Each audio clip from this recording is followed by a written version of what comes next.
Bismillahirrahmanirrahim. Assalamualaikum warahmatullahi wabarakatuh. Jumpa kembali bersama Nahwu Online, cara mudah belajar Nahwu. Sahabat Nahwu sekalian, pada pertemuan kali ini kita akan membahas tadrib awal, yakni soal latihan tentang mengenal 3 jenis kata bahasa Arab. Oleh karena itu, simak penjelasannya berikut ini. Kata yang pertama adalah ishtaro, yang berarti telah membeli. Membeli merupakan suatu perbuatan, sehingga ishtaro termasuk fi'il. Fi'il selalu mengandung keterangan waktu. Kalau kita lihat artinya, telah membeli menunjukkan perbuatan yang dilakukan pada waktu lampau. Jenis fi'il ini dalam bahasa Arab disebut dengan fi'il madhi. Kata yang kedua adalah yabki, yang berarti sedang menangis. Menangis merupakan suatu perbuatan, sehingga yabki termasuk fi'il.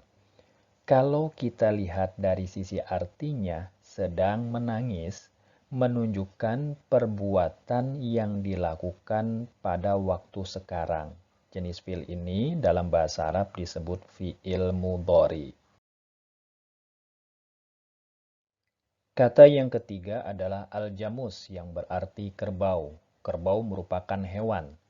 Kata yang digunakan untuk menyebut manusia, hewan, tumbuhan, benda padat, dan yang lainnya, termasuk kategori isim. Kata yang keempat adalah min, yang berarti dari. Kalau ditinjau dari sisi artinya, dari tidak termasuk kata benda ataupun perbuatan, sehingga kata min termasuk huruf. Min merupakan huruf jar, sama seperti ila, ala, fi, an, bi, dan sebagainya. Kata yang kelima adalah hal, yang berarti apakah. Kalau ditinjau dari sisi arti, ini juga tidak menunjukkan benda dan perbuatan, sehingga hal termasuk huruf. Huruf yang digunakan untuk bertanya dalam bahasa Arab disebut dengan huruf istifham. Kata yang keenam adalah ad-dars, yang artinya pelajaran. Pelajaran ini termasuk benda non-fisik, sehingga ad-dars termasuk jenis isim. Kata yang ketujuh adalah kathuro, yang artinya telah banyak. Banyak merupakan suatu sifat. Namun, karena sifat tersebut dibarengi dengan keterangan waktu, maka kata kathuro termasuk jenis fi'il. Fi'il yang mengandung keterangan waktu lampau disebut dengan fi'il madhi. Sebagaimana kita tahu bahwa sifat ada yang termasuk isim, ada yang termasuk fi'il. Lalu apa perbedaannya? Sifat yang termasuk isim tanpa disertai dengan keterangan waktu. Contohnya kathirun, artinya banyak. Sedangkan sifat yang termasuk fi'il disertai dengan keterangan waktu. Contohnya kathuro, yang berarti telah banyak. Sehingga dapat kita simpulkan bahwa isim sifat ataupun isim yang menunjukkan arti sifat sesungguhnya berasal dari fi'il. Contohnya kathirun berasal dari akar kata kathuro, fi'il madi. Yaksuru, fi'il mudhari'nya. Kata yang kedelapan adalah sayyaratun, yang berarti mobil. Mobil merupakan benda, sehingga kata sayyaratun termasuk isim.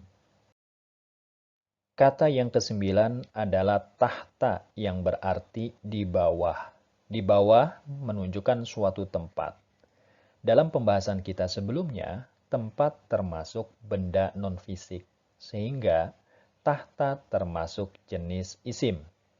Dalam pembahasan yang lebih lanjut, tahta termasuk isim dhorob, sebagaimana fauqa, amama, waro'a, janiba, dan sebagainya.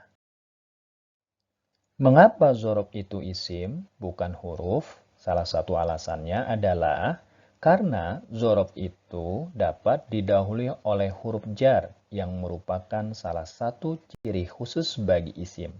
Artinya, setiap kata yang dapat didahului oleh huruf jar pasti isim.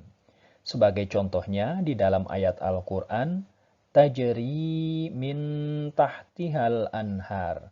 Kata tahtiha didahului oleh huruf min. Min merupakan salah satu huruf jar, sehingga kata tahtiha termasuk isim.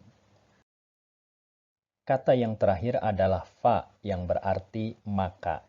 Jika ditinjau dari sisi makna, maka tidak termasuk benda juga tidak termasuk perbuatan, sehingga fa termasuk jenis huruf. Sahabat Nahwu sekalian, demikianlah pembahasan tadribul awal kita. Semoga mudah dimengerti dan selamat bertemu kembali di sesi selanjutnya. Akhirul kalam, wassalamualaikum warahmatullahi wabarakatuh.